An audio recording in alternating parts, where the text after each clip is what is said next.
Hey, what's this chat stream doing in the middle of this thing about the eMachine? It's part of the story. What is up, everybody? This is Jay, aka MultimediaJay. Welcome to the Late Night Nerd Lounge. This stream is going to go into the playlist alongside the whole eMachine project thing because, quite frankly, it's part of the project. I realize there's this culture on YouTube of people that don't like the fact that YouTubers stream, and to those people I say, welcome to the 2020s. Streaming is as much a part of YouTubing as making any kinds of videos, tech videos or otherwise. And it's just too bad that there's these people on YouTube who want to keep pretending it's still 2018 or 2015 or whatever it is, and they just won't get with it no matter what. Well, I'm not going to waste time on them. We have much better things to do in terms of making a mark on all of this and telling a story. And in this case, we're at the intermission point when it comes to this whole thing with the eMachine. The eMachine project, and this is basically going to be the entirety of this stream here, the eMachine project is not without its backstory. The computer I'm referring to as eMachine was originally my dad's old computer before we sent over the Lenovo machine in the mid-2010s. This was a machine that he wound up buying almost as a panic buy, so to speak, when he almost didn't have a computer to send email with.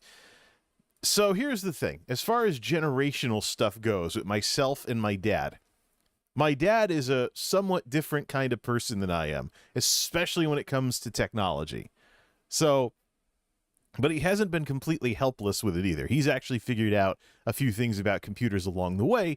It's just that at his age, he has absolutely no chance of catching up to the level of computer knowledge I have now because he only learns just enough to keep his own system running so he can keep emailing. He doesn't really get into anything else. He hasn't taken the time to really learn what I've learned over the years about how a lot of times our technophobia and whatnot is something that can be overcome just with a little experience and experimentation. So, for example, with some of these old DDR2 era systems, you can be talking really cheap components on the markets these days. Yeah, you'll be building a computer with a refurbished Core 2 Duo or Core 2 Quad or something like that. But if you want to learn the basics of how computer hardware goes together, an obsolete system from the 2000s is a great way to get some practice in. So that way, even if you break something, it's not anything all that expensive. And of course, when today's inflation kind of gets out of the way, and things go back to being more notable in terms of what they, or more appropriate in terms of what they cost, then we'll see those days return. I've already done this kind of dramatic reading of the backstory of the eMachine once already, but one of the terms that I used to refer to one of my dad's nerd friends I found out was derogatory, and I don't want to be insulting people out of listening to what could otherwise be a rather hilarious and entertaining story. So, my dad somewhat resembles me when it comes to technology, but there's just some notable generational differences. When it comes to gaming, for example, my first console was the Atari 7800, but really I was a Nintendo kid. He was from the Atari and Pong generation as far as video games go. Once there was more than one button on the controller, that was kind of when he backed out of video games, and except for a little Mario Kart here and there on SNES and N64 while I was growing up. And today, he just doesn't seem to have any interest in gaming whatsoever, no matter how much I've gotten into it over the years. So even as a father-son thing, it just really isn't a thing anymore. But now he has been a gamer before, and I still have the picture of him Christmas 1978 when I digitized a bunch of family photos. I have the picture from Christmas of 1978 with him where he received a Pong machine for Christmas that I remember playing as a kid before I got my Atari. So it's just, I had some friends of the family back when I was a little kid at my first sitter's house that got me into video games when I was in first grade as a little 6-year-old kid. And now, of course, fast forward to today and, PC gaming with a little bit of console still left on the side. But that's another discussion altogether. When it comes to technology, whereas I get into this kind of stuff, he sticks with just email. And so his story is largely centered around having ways to stay in touch with the family by sending out what are essentially opinion column emails every single night. He refers to it as meat mail because before he retired, he was a meat cutter, so to speak. So he was a meat cutter for 45 years. So what we have here is a story that I'm going to dramatically read telling the backstory of the eMachine. We're going to have some fun with this. So I took all the names out of this except for his friend Tony, and he's known a lot of Tonys, so the name Tony doesn't really I've changed the names except for Tony. I'm just referring to him as Geek Squad Tony because he was like the main nerd involved in all of this, other than myself, of course. But my dad's known a lot of Tonys over the years, so Tony doesn't really narrow it down very much. But I've done a lot of name changes in this, and also taken out a lot of sensitive information, and the result is a very hilarious story that anybody who's been following the whole situation with the eMachine project should get some chuckles out of. Definitely. This is definitely one heck of a backstory. We're talking the late 2000s here, and we're talking stuff that basically comes from his emails around that time. So the folks who are involved in this mess, if they recognize who's who, because this information is need to know and not everybody needs to know, they might get a good walk down memory lane from all of this, and might get a few laughs at some of the computer problems that my dad used to have back then. But let's just say that the backstory of the eMachine is very, very checkered. It's definitely an interesting story to tell, so let's tell it. I do have some notes throughout all of this. Here's the interesting part. Because I did this a couple of months ago in terms of the name changes, in nearly all cases, I don't remember who was who. So I'm going to be I'm basically in the position of the audience here, except for a few obvious ones like my uncle saying something, etc. There's a lot of changed names in here, and I forgot who was who, so this should be interesting. All right. Let's begin with some notes for the context that I have at the top of I'm reading off a Word document here, so the lighting is going to be a little different. I have Microsoft Word in dark mode, and I'm going to be reading off of this, and it should be rather interesting. Think like an old school radio broadcast. I don't want to be like Orson Welles' War of the Worlds, but you sit back, relax, and you listen, and it's just a hilarious story, entertaining in and of itself, even though I don't have any real visuals to go with it. All right, let's start with some notes for context at the top of this Word document, and then we'll get into the story as told through the emails back in the late 2000s. Context. These events take place in late 2008, beginning in August. Things got bad for the last store my dad was working at before the 2008 financial crisis, and a couple things that year, in addition to the coming recession, finished off what was left of the company. My dad had been newly laid off, and to make matters worse, his computer started acting up right after he lost his job. Fortunately, the business gracefully closed, and he was paid out his leftover unused benefits weekly until the rest of his benefits were used up. My stepmother was still working too, so it wasn't entirely like the bottom dropping out when all of this happened. Names have been changed, sensitive information has been removed, and these emails have been condensed to only tell the story of the eMachine. Since my dad has a bit of a social media persona, going with opinion articles he emails, and was a meat cutter for 45 years before he retired, we'll refer to him as the Meat Man, and what he sends as Meat Mail. It's what he likes calling it, and no, he's never seen the slang term on Urban Dictionary.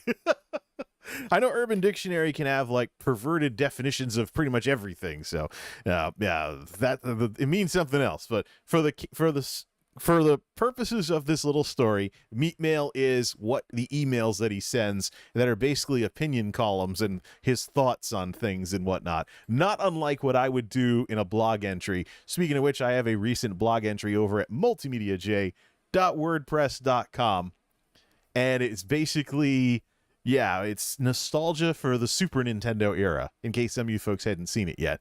Been doing a few things on some other platforms besides YouTube recently. Keeps things interesting and gives people stuff to look for every so often. Let's get into the story here. Hi friends, I've been emailing Jay this week that the computer has really been acting up.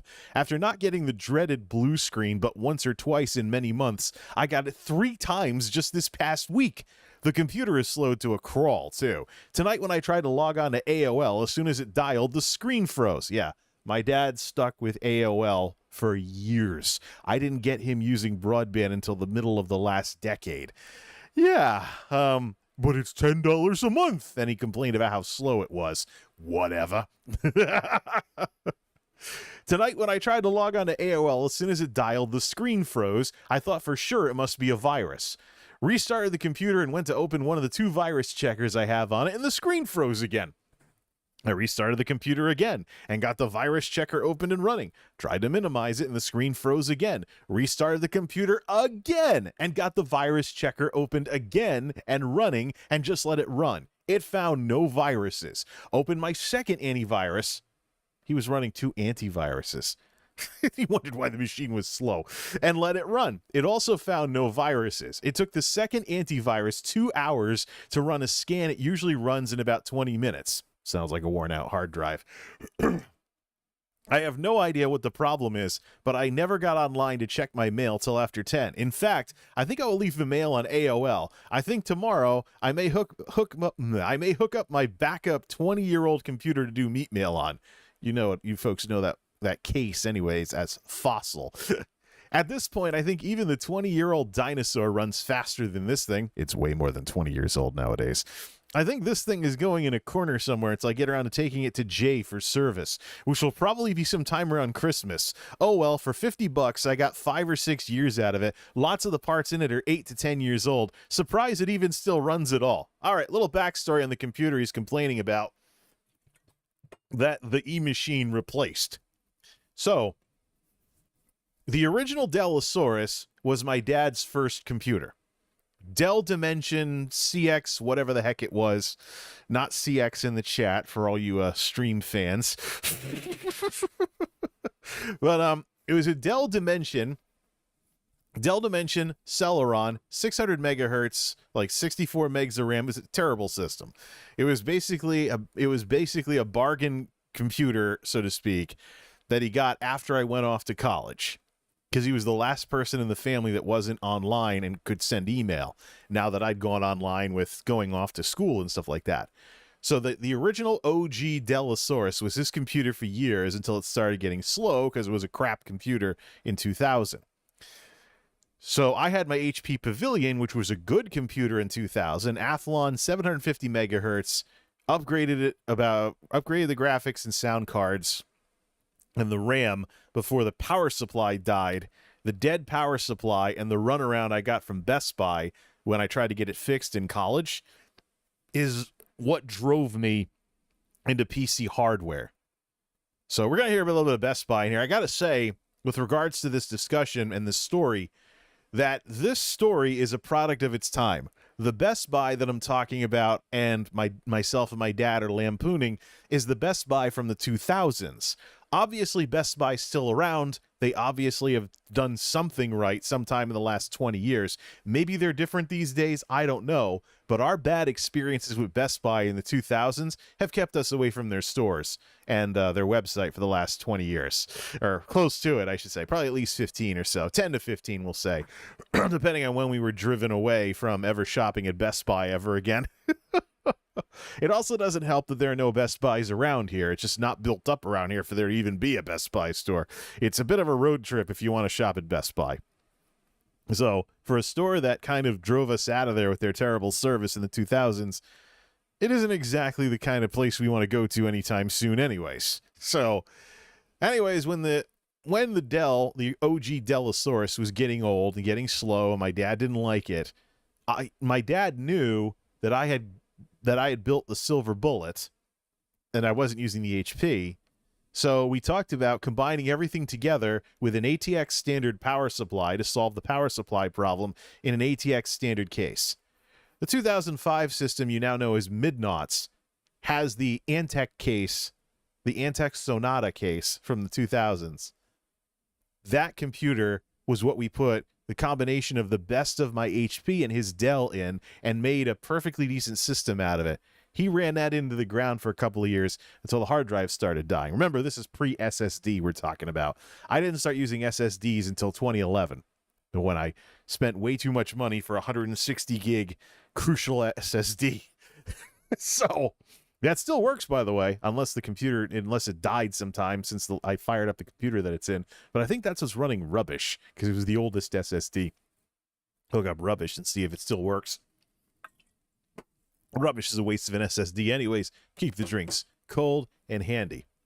So let's see here. Yeah, so that's the computer we're talking about. Basically, the 2005 system In my old Cats and Computers, a MultimediaJay Thanksgiving, that computer that we pop open in that video is the computer the eMachine replaced. Let's get back to our story now. Good evening, friends. You will not be getting a real meat mail tonight. Only this explanation of why you are not getting a real meat mail. Basically, it is because one of Geek Squad Tony's fellow Geek Squad associates at Best Buy. Jay has warned me many times not to do any major business with Best Buy because their customer service satisfaction number on the internet is only 1.8, which is lousy. That was reseller ratings back then. One of the worst listed, but in our area, they are about the only electronics store left. They've put everybody else out of business. Today I went to CompUSA and the store was empty with a for lease sign on it. Staples only sells computers as a side thing and has no service department if you have a problem. If you don't buy your computer at Best Buy, you have to buy it from Walmart or Target, which ain't too cool either. If you order it off the internet, you have to be home when they deliver, which is a nuisance. So being in a spot, I ended up at Best Buy. All right. This is some highlighted text that wouldn't unhighlight when I imported the emails into here. So we'll stop here. So, Best Buy, there's a reason. It wasn't just the reseller rating score. That was the reason why I told my dad, no, don't buy another computer from Best Buy. Here's the numbers that were involved with my original HP that Best Buy blew me off on when the power supply died. And I went to go get it fixed and invoke the service plan we spent all that money on. It's not as much of a shock to the system with today's computer prices because of inflation.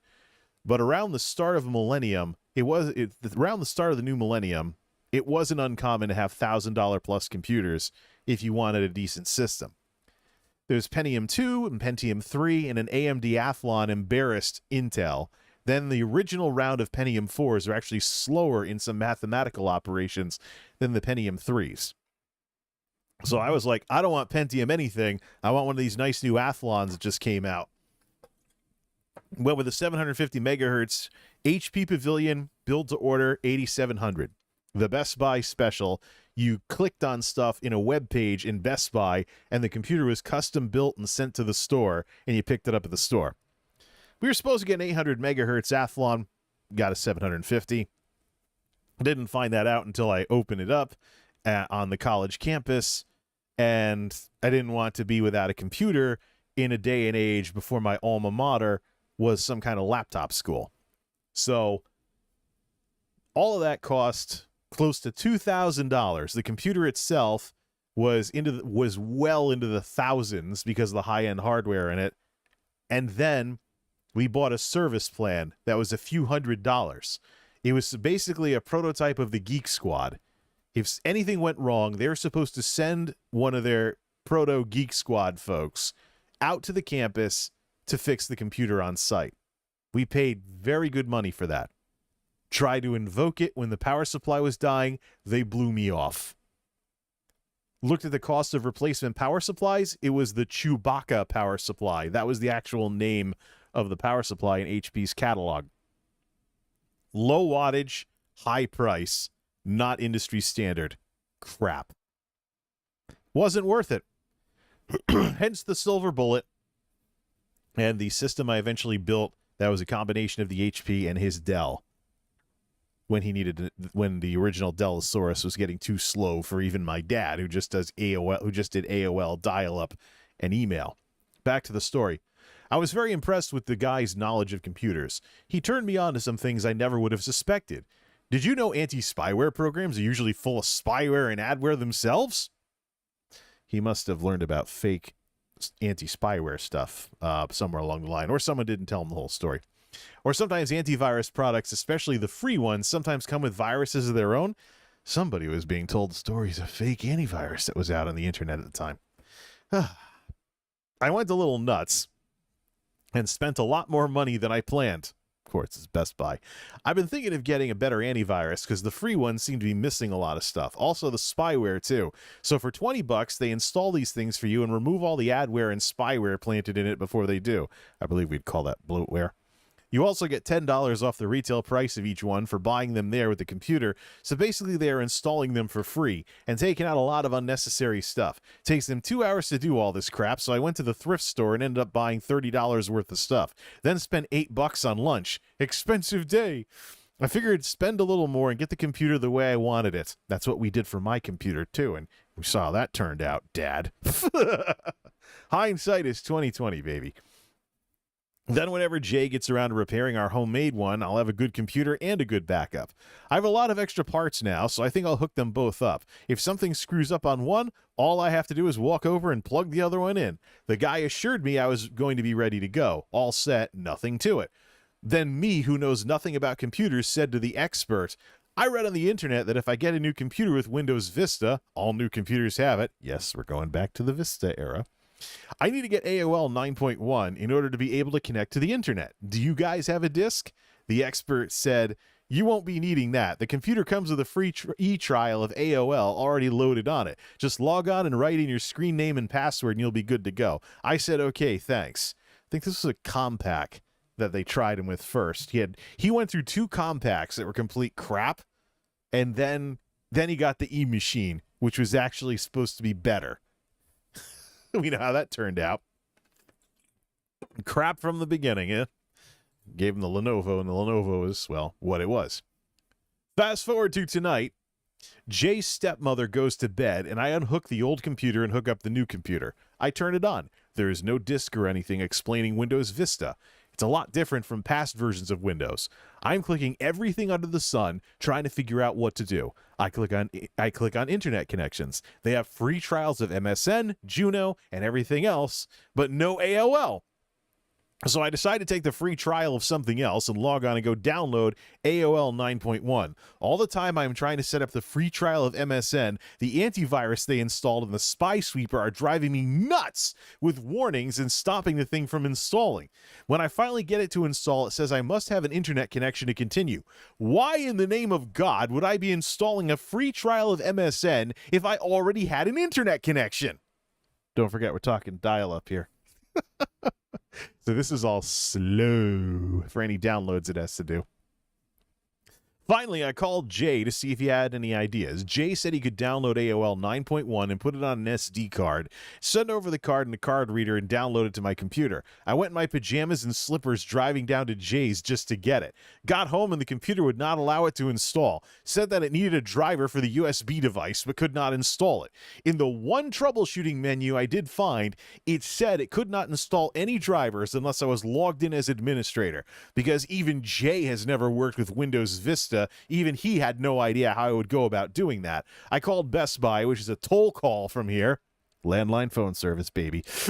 And cell phones don't work in our little woodsy hick town. See, he calls it that too. The Geek Squad told me I would have to get a disk and install AOL 9.1. There is no other way that it is going to work. Told me to call AOL and have them mail me a disk. I told them that idiot this afternoon told me that I didn't need the disk. AOL was already on there. They said on some machines it is. He must have been thinking of another computer. I told him I was not happy, and after I spent a lot more money than I planned, their inefficiency has ruined my night. He didn't seem to care. All this makes no sense either. The other free trials won't work unless you have something to connect to the internet with. So even if it was on there, the AOL free trial wouldn't either. Bottom line was the Geek Squad guy was screwed up. I spent twice as much money as I planned, and my whole evening was ruined after I suggested I get the disc myself. He insisted no need, I would not need it. Guess that's what Jay has been talking about. I thought I had pulled off a miracle. I clicked some more things and I found something that said, establish a connection to the internet. You put in your access number, screen name, and password, and the name of the company you have an account with. I did not know our access numbers. I found the number for AOL in one of my phone books and called. Spent 10 minutes on the phone going through recordings to get access numbers. Finally got them and keyed them in. Clicked on it, and the thing said it was dialing AOL. I thought I had done a miracle. Then a box said, our attempt to connect failed. Then I thought, now I am being as stupid as he is. AOL is not installed on this computer, so of course it can't connect. Went to shut off the computer, And because it is Windows Vista, all the buttons are different. I couldn't even figure out how to shut it down. I thought I was going to have to shut off this brand new computer with the button and probably damage the disk right off the bat. Finally, with more clicking, I did manage to find the shutdown button. I disconnected it and rehooked up the old dinosaur to send you all this message. Tomorrow night after work, I'm taking the new computer over to Jay's. He says with a network cable and his broadband, he can download 9.1 right onto the computer. $20 says it ain't going to be as simple as he thinks, but gas costs a lot of money, and if I have to run around trying to find a disk, it is going to cost me for gas. If Jay can download it like he thinks, it will save me some money and time running around. We'll stop there. This is when? 2008? Yep, 2008, beginning in August. So we're talking about a year when everybody was going nuts, speculation-wise, about how there were going to be these huge hurricanes to take out refineries along the Gulf Coast. This was the year of the $4 a gallon gas in 2008 dollars. I mean, we have like $4 and $5 a gallon gas in 2022 dollars. Factor in inflation, though, you know, it's like, right. So, different world, different decade, but some things completely stay the same now, don't they? Let's get back to our story here. So he doesn't want to be driving around, especially the Best Buy being a road trip away in order to shop there because there aren't any around here.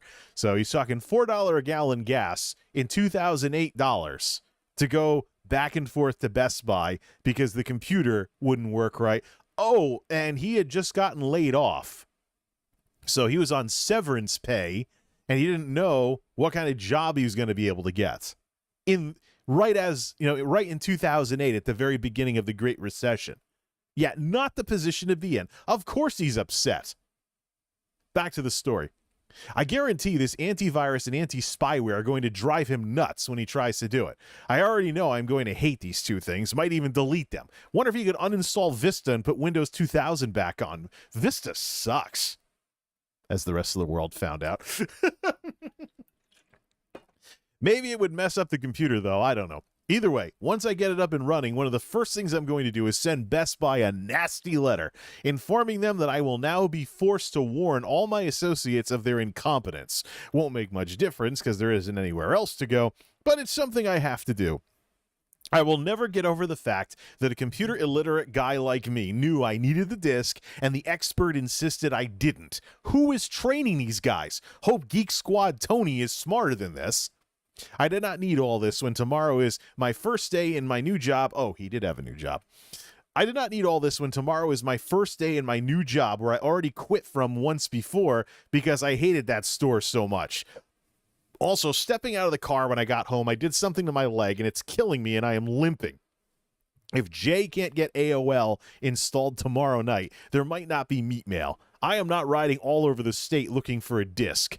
I'll do it when we go out Saturday night. Well, kudos to Jay for trying to help anyway. With all due respect to my friend Geek Squad Tony, who I in no way hold personally responsible for this debacle, obviously not only does this place I'm going suck, Best Buy does too.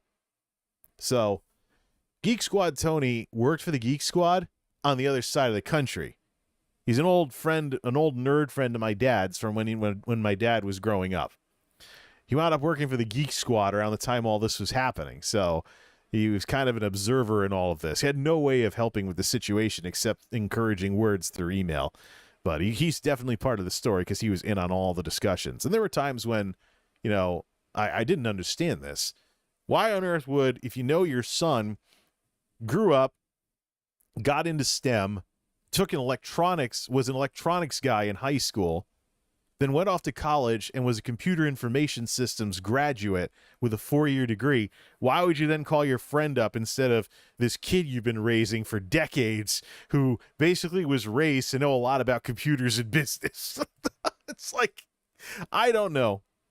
He never did explain his thought process back then. I don't know if there is even much of one, considering the frustration we're seeing with what was going on with the computers that he had at the time. Let's finish this one up here. Let's close with the words of the Meat Man who said, Best Buy? Humbug! Peace, friends. Meat Man. All right. Next message. Good evening, friends. As if adjusting to my new job and a new computer hasn't been enough, other problems have come up. Suddenly, my simple life isn't so simple anymore. Still, I appreciate all the advice about where to get DSL or faster internet. Jay has advised me we live so far out that the only thing available in this area is through the cable company. We do have bare bones minimum cable. He's talking cable TV. So I should be able to hook up. As soon as I take care of these issues that have risen, I will look into it. Probably next week, I hope. Meanwhile, I have to put in a plug for Jay here. This computer seems to be working properly. Still, the machine built for me for $50 and with some used parts ran better than this brand new store-bought computer. I think when we finally get around to repairing and rebuilding that one, it will be my main computer and this will be my backup. Good job, Jay. Speaking of Jay, life is a series of experiences. Tonight, Jay had the unique experience of driving my favorite car, the MultimediaJay. He is taking it back and forth to work until his car is fixed. Geez, I haven't checked the traps in the trunk for a long time. See, aren't you glad I didn't junk it now? It never hurts to have an extra car or two hanging around when you need one. It may not be pretty, but if it gets you to work, it might save your job. Yeah, that's something I totally forgot about until I was going back looking at these things. So, my stepmother is one of those older baby boomers who apparently had this thing for the 70s, and she never pulled her head out of the 70s, especially with cars. She liked driving those big V8 land yachts because, well, if I have a big engine in front of me, it's better if I'm in a car crash, even though the gas prices are through the roof on those things. So she drove gas hogs for years, cold-blooded carburetor cars, put up with all the baggage of basically what made American cars suck in the 70s, before compacts and imports started disrupting the market. So part of that was, even though my dad liked compacts and little cracker boxes, he always had at least a V6 for taking my stepmother out for their date nights, because he would never drive a 70s boat like she did, but he'd at least have something that, like, you can imagine someone's grandfather driving. So the MultimediaJay was a tan Oldsmobile that had mice getting into it because the thing was rusting out. It got to the point where the mechanic kept greasing what was left of it every couple of months, and it would still creak all over the place. Fortunately, not when I was driving it, and fortunately not when he was on the highway with it. He drove down the little country road where the house is, and that's when the rear axle snapped on that thing, and he barely got it back to the yard in one piece to have it towed instead of having it towed right off the street. So, yeah, it's New England. New England destroys cars with rust in our winters here. So, but I had to borrow his rusty Oldsmobile when my car was getting worked on one time. He drives smaller cars now. He drives like Ford Focus, Ford Fusion type stuff these days. And I think my stepmother finally gave up on the big boat cars, and I heard that she recently picked up a Subaru. It's just like, I'm just having a hard time. I'm just trying to imagine my stepmother driving something like a Subaru after she was like obsessed with having big boat cars and could never pull her head out of the 70s. Even if they were carbureted, it took her like 10 minutes just to get one started. Have you ever seen anybody with those old cars, like, go out, it's cold-blooded as hell, pump, pump, pump, pump, pump, nothing, pump, pump, pump, pump, pump, and it might sputter a bit, and after about 3 or 4 tries, it finally starts, and then it stalls, and then you repeat the process again, pump, pump, pump. Then eventually, you have to let it run for 5 minutes with a gas guzzler V8 afterwards, so it doesn't stall the minute you put it in gear. Those kinds of cars. As like fuel injection just destroyed all of that. There's still carburetors around today for like performance and racing and stuff like that. But for daily drivers, no siree, Bob. All right, let's continue this. So I had to borrow his car while mine was getting worked on at the time. 2008. I don't miss you. The year that bequeathed the Great Recession. Whatever. I told Jay's stepmother the other day I came to a shocking realization. The 30 hours or so I'm working is plenty for me. I don't know if my last job burnt me out or what, but after 6 or 7 hours, I am plenty tired. Meat cutting is a physical job, and honestly, I'm kind of glad I didn't get on with Stop and Shop. I honestly think 40 hours might be too much for me at this point. I've definitely lost a lot of energy compared to just a few years ago. Being honest with yourself that you can't do what you used to do is a frightening thing. So here's the situation with my dad at the time. The company that got destroyed by the 2008 crashes and financial whatever and the beginning of the Great Recession was an easy job that he got where he had less hours, but he was able to see me catch the bus in the morning. It was paid all right. He was paid all right, but he could have been paid more if he was with the big places that require him to be there cutting meat at like 5 in the morning or something. So it's he would have never been able to see me catch the bus or see me grow up half the time. One of the reasons why he quit the job that he eventually went back to was they were running him into the ground with way too many hours, and I basically never saw him. It's like not fun when it's cool to have money, but when you don't have parents, when you don't have a father growing up, and your father is the only parent you have left because you lost your mother at a young age, it's a bit rough, especially when you're a young kid that just doesn't think in terms of the way grown-ups think. So let's see here. Oh, yeah. And here's where some of the changed names are going to start showing up. This was one of his friends from work. Meet this past, because he took like feedback from other emails and stuff too, and posted people's responses. Meet this past winter, I helped a friend with a computer he got at Best Buy, and the same thing happened to him. Added a whole bunch of stuff for a lot of money and was told when he got it home it was ready to go. Well, 2 days later it was. I have heard a lot of bad things about Vista, but maybe it's that we don't like change. Good luck and keep the faith. Buddy, the other meat man. Sincerely, Buddy, the other meat man. Thanks, Buddy. I can't believe on the famous Geek Squad, the first guy said there was AOL on, or I can't believe on the famous Geek Squad, the first guy said there was AOL on there when there wasn't. And the second guy also said he would download it and make sure it worked, and it never did. I also asked him to speed up the cursor. He didn't do that either. How terribly unprofessional. Then when I called about it twice, I was given no sympathy or apology, just coldly told to call AOL for a disc. I do not think I would go to Best Buy again. I'd write to somebody in the interest they might try to improve their customer service, but I get the feeling even if I wrote to the president of the company, as long as business stays good, he wouldn't care less what I had to say and would just be wasting my time. All right, let's see here. Oh, here's my uncle chiming in. So my uncle was a bit more into technology than my dad. Yeah, my uncle's a bit more technology into my dad, and that's been a thing for decades. So he was a quicker broadband adopter. I mean, I adopted broadband because I saw its potential when I was in college, on the college networks and stuff. My uncle found out on his own, so how much better it was, and he said goodbye to dial-up and eventually made fun of my dad until he switched. Here, a little something from my uncle. Let's chat. Little brother, let's chat. DSL, perhaps the reason you only use your computer for meat mails because you do not have DSL.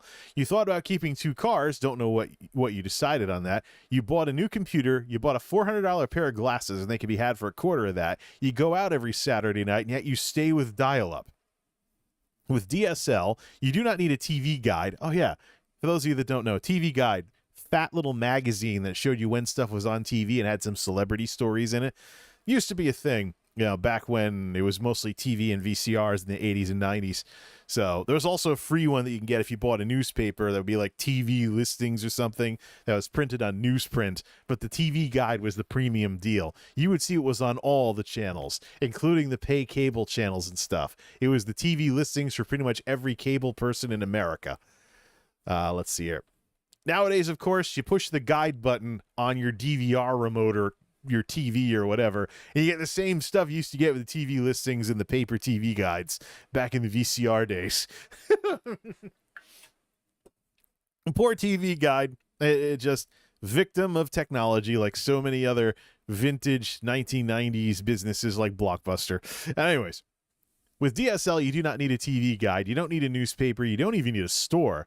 And for less than half the cost of one Saturday night out, less than the radio in one of your cars, less than 1/8 the cost of your glasses, Your time should be valued higher than that, regardless of the other benefits. There is a large difference between being fiscally responsible and being dumb. Drawing a line in the sand is fine, but drawing the line 3 inches short of the end of your foot is dumb. I think, as with the computer, once you get it, you will wonder why you did not have it forever. I personally would rather sell my car and take the bus than give up my DSL. Sincerely, Jay's uncle. Thanks, bro. Your message, more than any other, has inspired me to probably check out what some sort of faster internet can be had for. You said the magic word. The magic word is time. I always say there's nothing more important than time. Money is very important. But if we had no time, money would be useless. When our time runs out, money will be useless. An unwisely used dollar can be replaced by some overtime. A widely used minute, day, or week can never, an unwisely used minute, day, or week can never come again. I didn't clean this up enough, apparently. Still some like 15-year-old typos in this thing. What dollar price would you or I pay for one day with our mom and dad back and well again? Probably every penny we could get our hands on, but no amount of money can make that happen. That time is gone and can never come again. You are darn right my time is valuable. Most valuable thing I own. If DSL is available for a reasonable price, I shall attempt to get it. I will go over my budget with a fine-tooth comb and hopefully find somewhere else I can recover the money. All right. My dad never really got the whole DSL versus cable thing, so that's why he keeps calling it DSL. He basically would refer to all broadband as DSL. I could get DSL because I live closer to a DSL hub. He could not get it. He was too far out in the woods. He would even... So let me just do a little scale thing here. I live in a woodsy hick town. Used to live in a woodsier hick town, closer to the center of the small woodsy hick town. He lived even further out in the woods. So like level 1, level 2, level 3. I'm level 1 out in the woods where I'm at. I used to be level 2 out in the woods. My dad has always been level 3 out in the woods. So too far out. He just calls everything DSL because that's what I had. And I said I have DSL because I did. But he would refer to even to cable internet and satellite internet as DSL, but mostly cable. He would have had to get cable anyways. That when he finally gave up on dial-up when a thunderstorm fried the copper lines out in that area and Frontier blew off the repairs, he wound up getting cable. All right, let's see here. Jay's note. This stuff all happened in August 2008. My dad kept barreling away on AOL dial-up until Windows 10 became a thing with its regular cloud-based updates and didn't end up upgrading until the end of July in 2016. For context, a Lenovo and me bringing him the Lenovo that retired eMachine was late March of 2016. All right, this next person is referred to as Karen, not because she was actually Karen. She acted like a Karen. Think the meme, not the actual name. Sad because we know someone named Karen who's a friend of the family that's very, very friendly and totally not a Karen, but memes are what they are. So, name-changing time. Dell Sucks 2 had 2 Dell computers and have logged no less than 15 hours on Dell tech support in India. Not to mention many dollars in out-of-warranty payments to be kept on hold with India so they can fix their problems. Thank you. I will stick to my wonderful Toshiba laptop. Second one. Oh boy, she had a turd Shiba. Never had any problems with either. With the money you save on TV Guide, you can get DSL. Then you get your TV listings and go on the internet with no wait. I am sorry, but it makes no sense to me. If all you are using the computer for is the internet, then you are crazy to use dial-up. You are not getting your money's worth with a new computer. Oh, well, you make me crazy. Karen. So the Karen in this case is a cousin I no longer speak to. Always looking to start big emotional windbag arguments and anti-vaxxer, Trump nut, basically the polar opposite of the New Englanders in the family, so to speak. It's one of those things where, look, I mean, my dad has the whole, oh, they're your family, be nice to them no matter what. That did not translate over to me. I think it's, even if one of my cousins and I are related, I think it's a waste of time for us to really associate with each other if, you know, ancestry is the only reason we should in any way tolerate each other. So the entire rest of socializing in our civilization just doesn't work that way. I guess you could say I'm a basic millennial here who prefers Friendsgiving over Thanksgiving or something like that.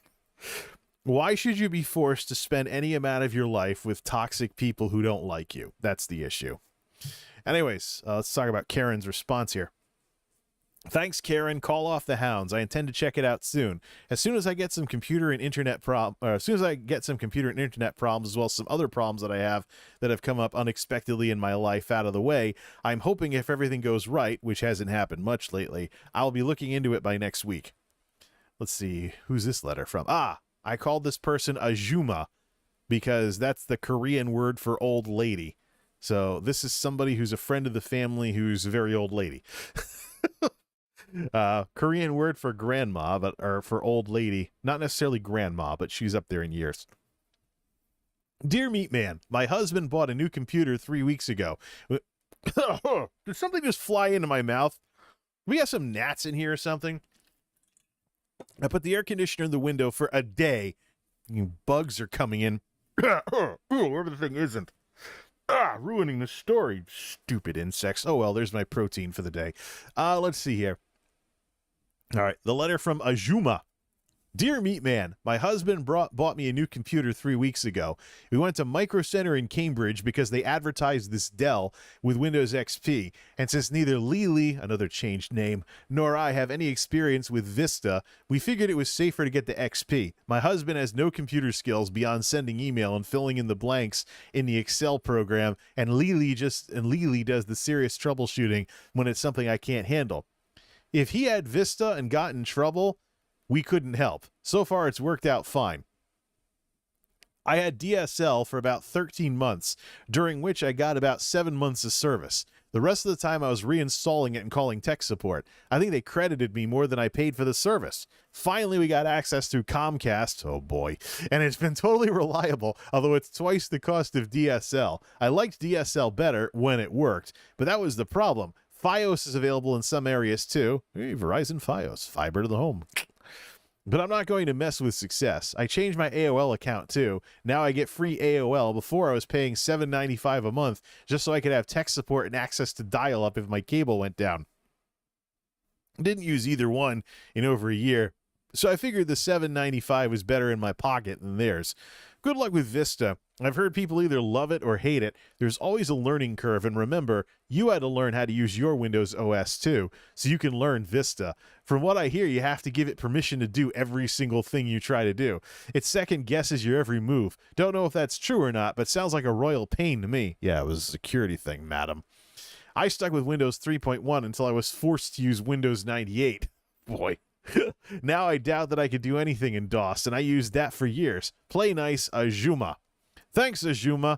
I hope I don't have the problems with high-speed stuff like you did. At least dial-up works. I'm learning a little bit about Vista, but I've not yet had time to really get into it. I'll reserve final judgment until I do. So far, I could do without it. In the beginning, between Vista and SpySweeper, I had 2 windows coming up, asking if I really wanted to do did I really want to do this for everything I tried to do.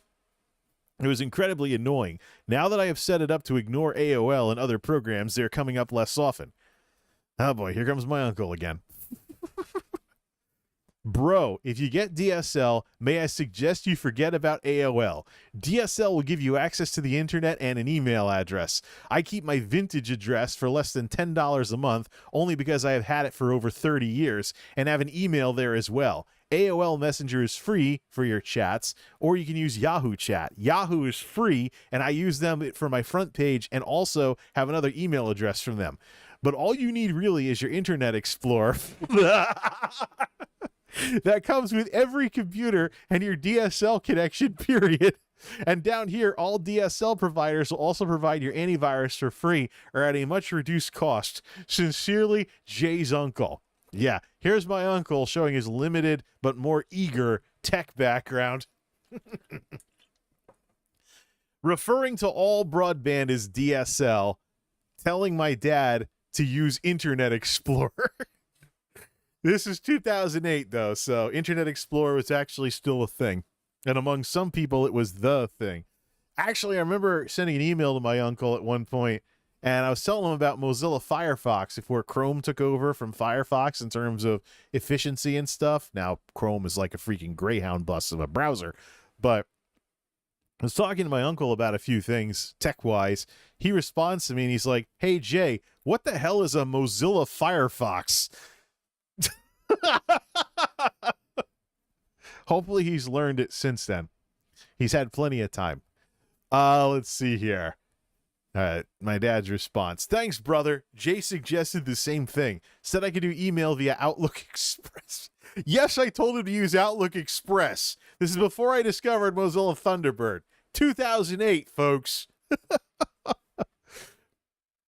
Let's see. Jay suggested the same thing. Said I could do email with Outlook Express. To be honest, I have not seen any email program yet where I can do meat mail in colors and font and all that as quickly or easily as I can on AOL. I'd hate to see meat mail have to go out and drab black and white every night.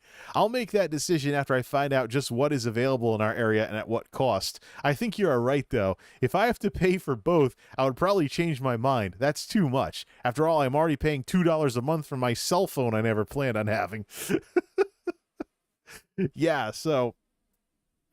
Yeah, my dad actually has a pay-as-you-go flip phone that he's grandfathered in that costs $2 a month. Well, then again, I chip off the old block. I have the grandfathered AT&T prepaid voice-only, no data for, $25 every 3 months. So do the math on that. Cheapest phone service I've ever had for a guy that almost never makes regular phone calls and can use Google Voice from the computer for most of the stuff at home. Go figure, right? Let's see here. To find out what's the cost. I think you're right, though. Pay for both of us. Tripping speakers now. I guess I said Google too much. Jay's note. I eventually managed to get my dad using Mozilla Thunderbird when he was finally convinced that he needed to leave AOL in the dust. Score 1 for Team Jay. Hey, there's Dan. I'm reading the story, not really focusing on chat too much, but the Foxfire. I can understand that. Grandmother calling it the Foxfire. I can totally understand that. Let's see here. Geek Squad Tony actually sent a response for this one. Meat. Well, a defective computer will definitely cause a high frustration level. Glad they exchanged it. It's too bad they did not download AOL for you. I believe 9.0 VR is the version that works with Vista. In fact, I think it is the only version available now. Trend Micro and Spy Sweeper will not block internet access. They are a good combination to help protect your computer. I have Vista on my laptop I bought last year. I have not had any problems with it and find it to be reliable. Oh yeah, laptops. My uncle, in his various sophomoric tech discussions, has often been a big fan of laptops, not understanding the ease of replacing parts in desktops. Can you blame him? Yeah, he's an older baby boomer who likes to know it all. So let him do his thing. And he's the firstborn, so even more of an ego from that, huh? We could talk about that some other time. Well, let's see here. I had Vista on my laptop I bought last year. I have not had any problems with it and find it to be reliable. The only thing that happens once in a while is it loses the printer and I have to add it again. This is one of the known issues with it. By the way, Net Zero offers DSL. See if they offer it in your area. The two big partners are Verizon and AT&T. Sincerely, Geek Squad Tony. Oh yeah, internet resellers. I remember that. Yeah, Earthlink. I once considered Earthlink as a broadband provider who resold DSL through AT&T or SBC Yahoo in the earlier days up around here. I was like, should I switch to Earthlink? Will I get better service? Yeah, Earthlink. Remember them? We need to regulate our broadband the way the UK does, to where one company owns the infrastructure and then a bunch of providers compete on that infrastructure if we want more affordable broadband than the cable oligopolies and other stuff that we have nowadays. And the telecom monopoly, well, not monopoly, oligopolies. Got to bend the rules without breaking them when it comes to antitrust, huh? All right, my dad's response. Thanks, Geek Squad Tony. For the record, you need AOL 9.1 for Vista. It's definitely good to hear from somebody who is coexisting all right with Vista. I still can't believe the whole AOL Best Buy thing. I am sure that would not have happened if you were working there. I had a feeling that might happen. I was telling the guy all I wanted done and he wasn't writing anything down, just nodding his head and saying, sure, no problem. Jay says the only thing in our area is something through the cable company. I'll have to check it out. Jay says we can hook it up ourselves. They send us the stuff. That would be good. Jay's stepmother does not like anyone we don't know coming in the house. That's an understatement. Always thinks they will be casing the joint. I know I have said a lot of uncomplimentary stuff about Best Buy, and they deserve it. But one good thing I will say is they immediately said they would give me a brand new computer and all brand new accessories, no questions asked. And when I had accidentally ripped the box, the keyboard and mouse came in and had to tape it back together. Still, the keyboard and mouse that came with the computer sucked so bad I rehooked up the old one that I've been using tonight. Much better. They just don't make stuff like they used to. It's humidity. 53. Trying to get this air conditioning thing set up. Ajuma chimes in. Your typing looks fine to me. Welcome back, Ajuma. Thanks, Ajuma. I am just way too used to AOL for email. Any other email program drives me nuts. AOL may suck overall, but I swear they have the best email program. I must figure out how to make everything bigger, though. It's like the whole email program is in miniature. I am still uncomfortable with it. Just about done here, but I must tell you, after the last line, my screen suddenly went dark. I hooked up the other monitor and still could see nothing. I decided to hook this monitor back up and restart the computer, but when I did meet mail and everything was back, thought I was taking this computer back too. Not exactly sure what happened, but I think the power cord to the monitor might be loose. This thing is going to give me a nervous breakdown yet. I am getting close. Let's close with the words of Meatman, who said to Jay about the Mousemobile, a.k.a. the rusty Oldsmobile I had to borrow because my car was being worked on. Hey, Jay, if you total this thing, you owe me 50 cents. Peace, friends. Meatman. Let's see here. Kara. That's another changed name, and I forgot who it is. So we'll pick this up here. Where are we at in the story? We're past the halfway point. Good. Let's continue. So we see here, of course, people are chiming in and stuff along those lines, but he's just doubling down on things like, oh, AOL is great. Just for reference, and we couldn't do this the last time I tried doing this. The Lenovo box, I got everything working in Thunderbird to where he doesn't need AOL for anything anymore. And when I went to install AOL, it actually told me to turn off stuff in the Windows firewall because it couldn't connect otherwise. I was like, no. So one of the last time that I blanked the Lenovo and set up Windows 10 again, no AOL. Hopefully he hasn't tried to reinstall it on me. He should be fine with just Thunderbird because AOL is now accessible through IMAP and OAuth and stuff like that. So an OAuth connection. So I was actually able to hook up his email completely through Thunderbird to where even if he uses the AOL the AOL mailbox, he doesn't need AOL software on that computer anymore. And that's probably a good thing, given what AOL became towards, how much ownership has that company been through over the last 10 years? It's like desperately trying to keep the brand alive. Good evening, friends. I called it, and I'm sorry I did. A few nights ago, I was emailing back and forth to Kara. I told her I have a strong mind-body connection. Whenever I get highly stressed or depressed, I almost always get physically sick. Otherwise, I seldomly get physically ill at all. With all the stress of my old job shutting down and having to go back to a company I already quit once before, along with the nightmare it has been trying to get my computer going again, I knew I would be getting sick soon. Sure enough, today I had all the symptoms. Guess this is what I get for not going back to church. Plus, in the latest location, they act like milkmen and start at the ungodly hour of 6 a.m. Yuck! Gonna be a long day. All right, for reference, my dad's a night owl just like I am. Getting up early in the morning, not his forte, not mine. I did it once with my last day shift job, but it just still didn't feel right compared to being a night owl like this. I called to cancel my NetZero account last night. They won't let you do it online. You have to call on the phone. The guy offered me everything but the kitchen sink to stay on net zero. First, he said after the free month, he would make it $4.95 per month instead of $9.95. I said, thanks, but no thanks. I just want to cancel. Then he offered me 3 free months, followed by $4.95 per month. I said, thanks, but no thanks. I just want to cancel. Then he said he could set me up with a limited internet program for free indefinitely. I said, thanks, but no thanks. I just want to cancel. Jeez, are they desperate? What part of no don't they understand? The N or the O? Okay, I know who this guy is. Changed his name to Scott. It's my late cousin who lost his fight with Delta. So, rest in peace, brother. All right.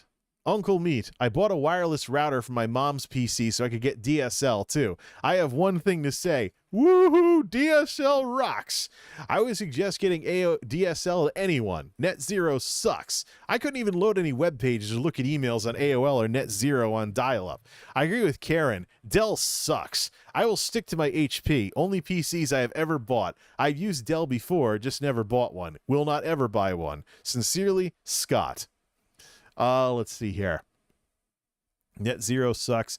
The thing with Net Zero was one of those .com companies that was trying to do free dial-up internet with ads. Problem is you were on dial-up and your dial-up was getting hammered by it downloading banner ads into something you couldn't close without buying premium internet from Net Zero.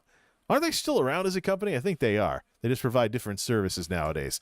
I sincerely hope they're not still trying to provide free dial-up from before the .com bubble in this day and age where smartphones have data plans. Let's continue here. Thanks, Scott. Soon as I get over this cold and take care of some other things that have come up, I'll be looking into DSL or whatever it is they have out here in the woods. Right now, my eyes are so watery I couldn't even see to sign the contract. Jay's stepmother swears by Dell's because it is all they buy where she works. Yeah, neither of them had retired yet. My first computer was a Dell she bought for me for my birthday. Yeah, yeah, that's right. OG Dellosaurus was a birthday present. Interesting. It wasn't a bad little computer, but it didn't last very long and fried. By the way, I think Jay has a very different opinion of HPs. His first computer was an HP that had to go back to Best Buy. Does this sound familiar? I don't know whether it was more HP's fault or more Best Buy's fault, but Jay was just reminding me of that hassle we had with that thing yesterday. Jay got his car back and is no longer driving the Mousemobile, and while I was there, our mechanic got the hood to close so I could take off the duct tape and bungee cord that was holding it down. Yeah. Yeah, that was, the Mousemobile was something else. I think I was driving a Chevy at the time. V6, Corsica, I think. That thing rusted out, too. All my cars have always rusted out. New England winters destroy cars. I've never blown an engine or anything. It's always rust. Anyways. They do still do free dial-up in 2022? I gotta check this out. This is a special stream, though, with only this on it, though, so I'm not gonna look at other stuff while we're trying to get through this story. Plus, don't forget the After the Fact crowd is going to be interested in this too, and this is going to go into the Windows 10 versus the eMachine playlist. Let's see here. Jay's note. The Dellosaurus was a birthday present for my dad in 2000, right after I went off to college. Then he was the last member of my when he was the last member of my family who wasn't on the internet yet. All right, back to the messages here. I think I'm going to wrap it up right here for tonight. I must get lots of sleep tonight and literally pray to God I am better in the morning in order to make the day tomorrow. Sure wish I had stayed off. If any of you computer geniuses can help, I think one problem with AOL letters I'm still having is the screen is too narrow and is scrunching everything. I noticed there is a 1-inch black margin on either side of the screen, so the picture is not filling my entire monitor screen. Does anybody know how to make the picture wider? If I don't figure it out, maybe Jay can figure out some of this stuff when he comes over at Christmas. Less than 4 months to go. Better start saving up, everybody. Let's see here. Nothing else in the chats? Okay, let's continue. All right, next message. This is a special message. Doesn't have the standard greeting, so things were getting bad. I'm about to attempt to write a meat mail. Despite being sick, I just got back from Best Buy about 2 hours ago. This afternoon, when I turned on the computer, everything refused to open just like the one I took back did. Tried restarting it 4 times. To make an incredibly long story incredibly short, I told them I was not leaving the store with the same computer I came over with. Even if I had to be locked in all night, I also was not getting another replacement of the same model, just to have it malfunction all over again. Geek Squad Tony and one of the guys at Best Buy said sometimes they will buy hundreds of one type of computer and they will all be defective. I just got the computer going. Haven't even installed the antivirus or anything. There just happened to be a free trial of AOL on there, so that worked out great. But for some reason, my AOL software keeps closing on me. So I'm going to send this and go try to write a quick meat mail. If you don't hear back from me in 90 minutes or so, things didn't go too good. The settings and everything are screwed up on this thing for the moment, but at least it runs. Some funky eMachine. Oh, there's the computer. There's the eMachine. Let's back up a bit. The settings and everything are screwed up on this thing for the moment, but at least it runs. Some funky eMachine. Got this and some money back in trade. I will never buy a computer from Best Buy again. What I went through this afternoon would take at least a 3-part meat mail to explain. More to come, I hope. Sincerely, Meat Man. All right, here's his next regular thing here. Good evening, friends. Geek Squad Tony must be clairvoyant. I swear he read my mind. From the West Coast, nonetheless. I will get to that in a moment. First, an update on my health. In a word, better. Compared to how I could have felt today, I did well. I thank you all for your prayers and concerns.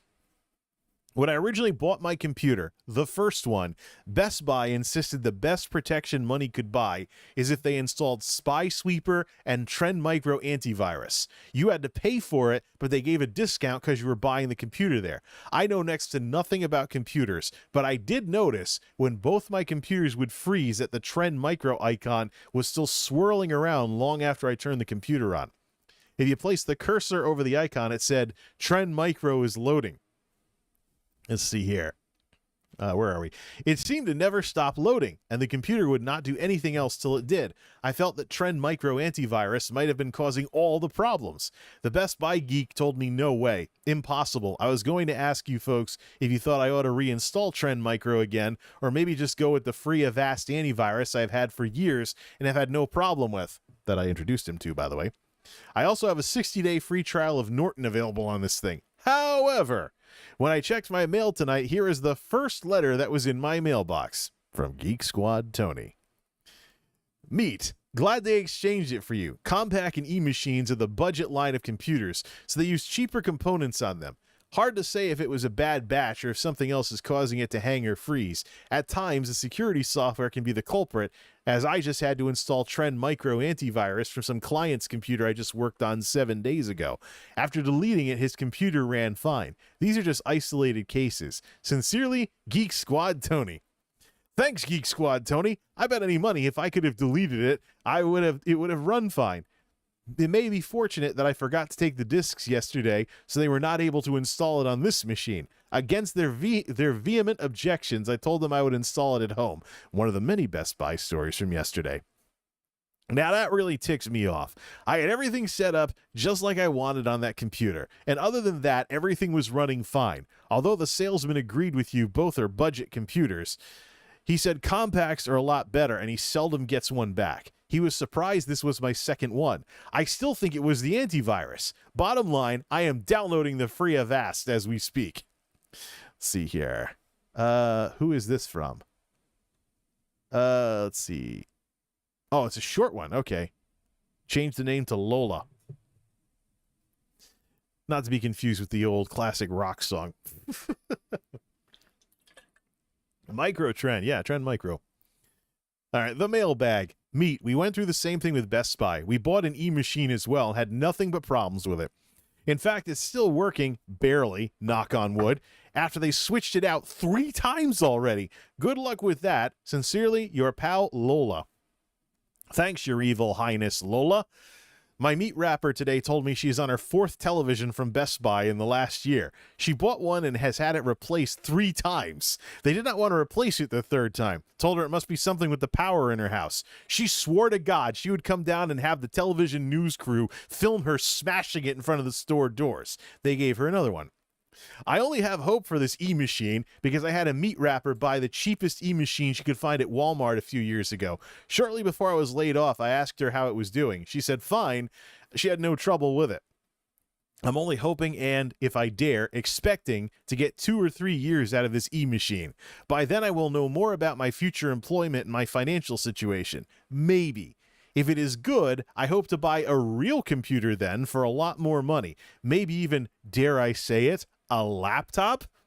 As we speak, I'm trying to download the McCafe protection from AOL I didn't know was available. All right. It's McAfee, but my dad spelled it as McCafe, like the coffees at McDonald's. So we're just going to mispronounce it and just make fun of this little typo the entire rest of I left the typo in on purpose because I thought it was funny. So we're going to mispronounce McAfee or McAfee as McCafe the whole rest of the story. Let's proceed here, shall we? As we speak, I'm trying to download the McCafe protection from AOL I didn't know was available. One problem is the estimated time of downloading is 3 hours and 10 minutes. Good old dial-up. I guess I can just set the alarm and then come turn the computer off. No way I can stay up that long tonight. If I don't get it done, maybe I'll try it again as soon as I get home tomorrow. That's probably all I need for now. And it did say it is compatible with Windows Vista. I have been doing everything in a hurry, so I never read the Avast webpage to see if it said anything about being compatible with Vista. If the McCafe thing doesn't work out, Geek Squad Tony's suggestion for Spy Sweeper antivirus is in the on-deck circle. Sometimes I'm a little suspicious of that Spy Sweeper too. I'm not impressed with that thing so far. It says I'm protected against like 273,000 threats, but I would run it and it would find like one spyware. I would run the free one from AOL and it would find like 20 spywares. Don't know what the deal is there. And my brother mentioning the free antivirus with most high-speed services is good motivation to get broadband ASAP. Azuma is right that I should have done more homework before I bought a computer. Everybody should. It's a significant investment. But I never expected the computer Jay built for me and my backup computer to both crap out within days of each other, leaving me with no way to do meat mail. On top of that, that is exactly when my old company decided to go out of business and throw my entire economic future into uncertainty. It was a perfect storm. So yes, folks, for now I am using a crappy little eMachine. It is just a stopgap measure to buy me some time till I figure out what I really want. And if my economic and employment situation is going to allow me to get it. Yep, the eMachine is very much in use by now. Running Vista, 1 gig of RAM, and AOL dial-up. Meanwhile, I was running Core 2 Duo. I was running the Core 2 Duo system, the system you now know as Midnaughts. Didn't go Phenom 2 1090T until 2010, when my Core 2 Duo struggled with Final Fantasy XIV 1.0. And then I found out the hard way that Final Fantasy 1.0 was just programmed badly after spending way too much money on a computer you would then know as Tuxedo. And if I could do it over again, I would have gone another year with the Core 2 Duo and upgraded to a Sandy Bridge. Hindsight is truly 2020. For now, I'm using a crappy little eMachine, just a stopgap measure till I figure out what I really want and if my economic and employment situation would allow me to get it. The guy at Best Buy refused to refund my money, said he could lose his job if he did because it is against policy. When I told him they were going to have to lock me in the store because I was not going home with the same computer I came with, he said I could find an upgrade and pay the price difference. I told him I had given them too much money already for undependable products and embarrassingly bad customer service. So he said if I found one the same price, he would do an even swap or I could pay the minor difference. I went back to look. They hardly have any desktops anymore because they are phasing them out. Everything is laptops now. The only two El Cheapo computers they had was they were still selling the one I brought back in this crappy little eMachine, which was $50 cheaper than the one I brought back twice. I knew I was getting a bargain basement computer that isn't going to last, but I just wanted to go home and do my meat mail and be done with Best Buy. As for the antivirus, I agree they should refund my money, plus the charge they charged to install it. I'll never fall for that con again, but I'm sure if I went back, they would swear up and down the antivirus had nothing to do with it. As it was, they were swearing there was nothing wrong with the computer because it was working fine for them. That's when I said, oh, it's working fine? Good. Then you can keep it and sell it to somebody else. For those of you folks just tuning in, this is the Best Buy of the 2000s. All of this takes place in 2008. If the Best Buy of the 2020s is different, then, no, it is what it is. This is the rant story of what my dad went through just to get the crappy little eMachine working that we've been tinkering with for the past couple of tech videos. I know when I got that back home that it would not have worked. I feel I got ripped off, but I'd rather eat the cost of the useless antivirus and chalk it up to experience and knowing it will help me be a wiser consumer in the future. Plus, I really just want to be done with this and never have to talk to anybody from Best Buy ever again. Except Geek Squad Tony, of course. Then again, I guess I'll have to go back at least one more time. They gave me a card with $50 worth of store credit because the computer was $50 cheaper. Any suggestions what I should buy? One thing for you technically oriented folks, hopefully this is nothing, but it seems a little odd. I never use the cheapo keyboards that come with cheap computers. I have a Logitech keyboard that I like. Have no idea what the 50 million buttons are for, but it's comfortable to type with. There are 4 green LED lights across the top labeled F1AI. With every computer I ever had, when I shut the computer off, all the LED lights on the keyboard went off. With this eMachine, I noticed the LED light marked F stays on even after the eMachine is shut down. It never did work, never did that with any other computer. Dell, the one Jay built me, my Dinosaur backup, or the Compaq. You don't think that's anything I need to be concerned about, do you? These days, I have no luck with computers. Yeah, my dad was experiencing his first ever computer with a function lock button. Yeah, what was the mailbag that he was responding to? I know when the font changes that it's, let's see. Oh, no. It's just a different message. Oh, no, it's just changed. For whatever reason, the font size changes here. I feel sorry for you nerds, geeks, and techies. I thought it was bad enough when you all had to have an Apple iPad, which starts at $499. Original first-generation iPad, by the way. Oh, $500 in 2008 money. Track the inflation. Now I see that $499 is just the beginning before they add on the must-have accessories, a neoprene cover for $39, a keyboard dock that makes it more like a laptop for $69. Many people are spending $99 to double the original warranty to make it 2 years. For most products, it's not worth buying the extended warranty, but it could be smart with the iPad because nobody knows just yet how long the battery or other parts will last with everyday use. Apple has to replace the battery. Sneaky how they make it where nobody can replace it themselves. It will cost about $106 to replace the battery. Most people want a scratch-resistant film to apply to their screen that goes for $19.95. There's also something called eyeballs. It's a set of 4 rubbery balls that fit over the corners of the iPad, so if you drop it, it will just bounce instead of shattering. People can easily spend another $200 after the original $500 for the iPad, and people wonder why they have no money. My cheap eMachine computer complete for $299 will just have to continue to do for me. So, yeah, I was critical of the iPad as well when it first came out. So I was like, why do you if you want it to serve the purpose of a laptop, you got to buy all this extra stuff. Why not just get a laptop? It's the late 2000s. Nobody really understood tablets yet. People barely understood smartphones. Yeah, of course, I knew smartphones were a ripoff anyways, especially with the mandatory data plans back then. I stayed away from them until 2017. I figured the new toy costs and the price skimming would be a huge thing with that stuff, and I was right. Eventually, I found AT&T prepaid, though I might just change providers now that they've gotten rid of my $2 a day plan if I ever lose the SIM card or whatever to this phone. All right, let's see here. Just as I predicted to Jay's stepmother, Best Buy was absolutely zero help at all, despite my paid up 100% protection service contract. First, the guy rudely was hooking up my computer yelling, "So what's the problem?" and not giving me 5 seconds to calmly explain. I told him to come over here and I will calmly tell him what happened and what I did. After playing around and holding me up for 30 minutes while we're starving for lunch, he told me that everything he could check out seemed fine, so it must be my dial-up connection. I told him I have a 20-year-old second computer that uses the same phone line, the same access number, and goes on line 1, 2, 3, so I'm quite certain everything works fine. It's the computer. He said because dial-up is now obsolete, they have no way to check anything to do with dial-up internet there at the store. He said the internet modem is working fine.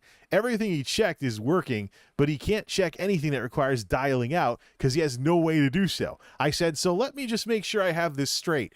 Best Buy sells computers that still use dial-up, but they have absolutely no way for their service department to diagnose and fix those computers when they break down, right? He said, right. All you can do is call the Geek Squad hotline, and since you have the service plan, maybe they'll come to your house and we'll check it with a dial-up connection. There's nothing else I can do. I said, so despite my 100% guaranteed protection plan, you are telling me I am screwed, right? He said, right. I said, okay. Came home and called the Geek Squad hotline just for laughs. The first thing the guy gave me a hard time about was the service plan in their computer said I had the service contract on a Compaq, not an eMachine. I told him they sold me 2 Compaqs with Spy Sweeper and Trend Micro installed, which are not compatible and neither would work, so they swapped me for an eMachine. Then the eMachine didn't work till I managed to go on the internet and find out myself they weren't compatible and deleted one, and the damn thing worked fine. Some professionals they are. After putting me on hold for a long time, the Geek Squad guy came back and said they would send me an agent to the house, but the service plan is carry-in only service plan, so it would cost $150 for him to come plus extra for whatever he did. The $150 was due even if he could not fix it. I reminded him I have already carried in the computer at a store 45 minutes away, and he told me to go home and call him. I told him, thanks for nothing. I'd rather trash the computer and consider it a hard, expensive lesson learned about Best Buy and put that money towards something decent bought elsewhere.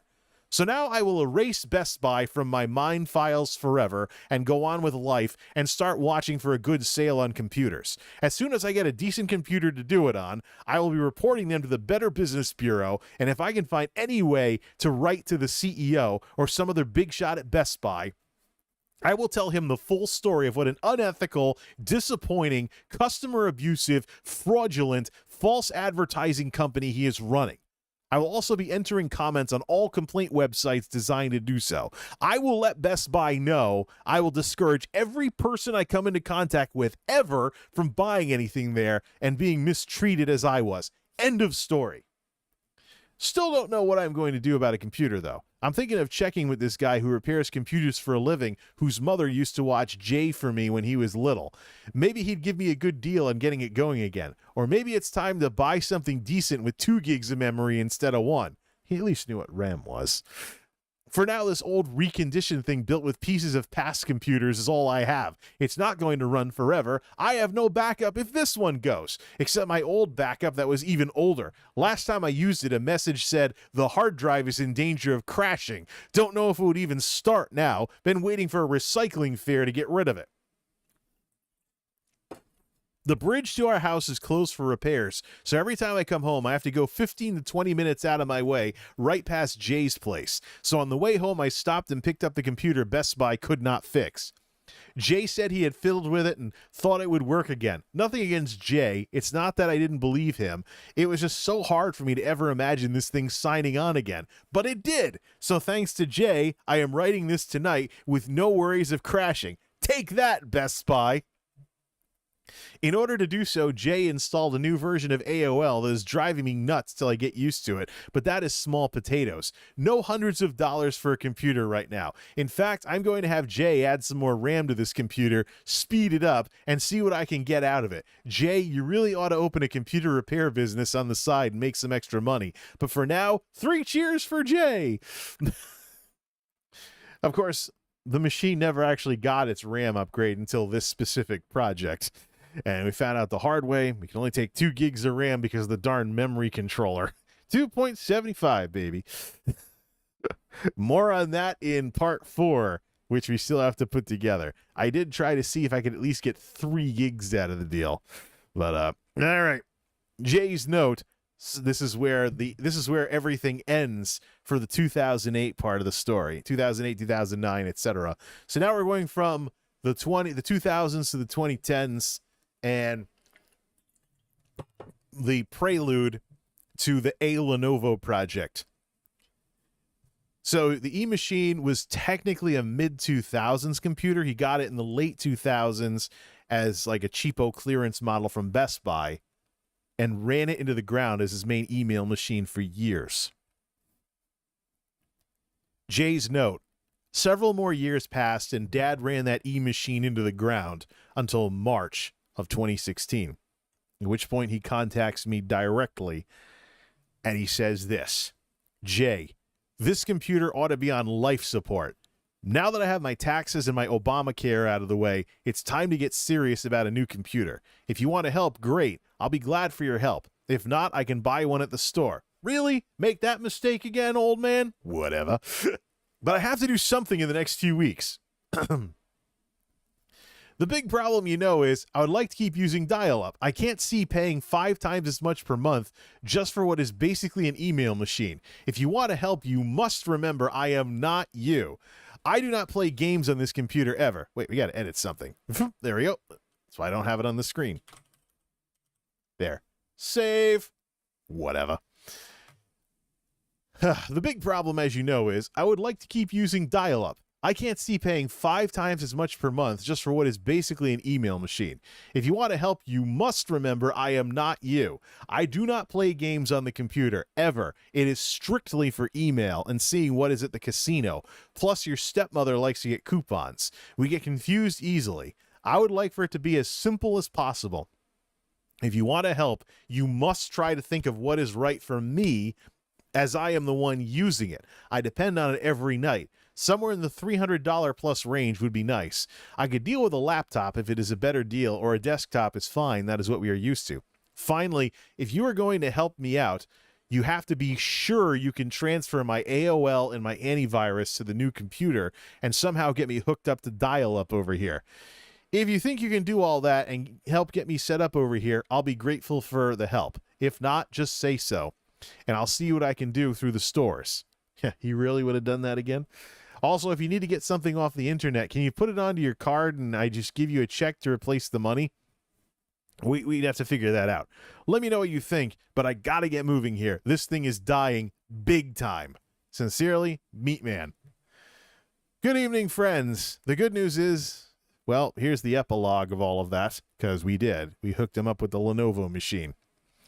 And here's the happy ending after all that ranting earlier. All that trouble at Best Buy in the 2000s, all that trouble with the eMachine, and here's the conclusion to the story. The first meat mail sent from the Lenovo. Technically part of the A Lenovo story here. The happy ending of the story. Good evening, friends! The good news is that this is the first meat mail coming to you from our new computer at Meat Mail Central. The bad news is, like with switching to any new computer, it takes a bit to get the bugs out, set it up the way you want it, and get it going right. Especially switching from Windows Vista to Windows 10. Us old people don't take change very well. I think once we get the settings the way I need them and I get used to it, it will be fine. Then I need to get rid of dial-up. Nice new computer, same old dial-up. Thanks to Jay for getting us in business and finding us a deal where we saved over $100.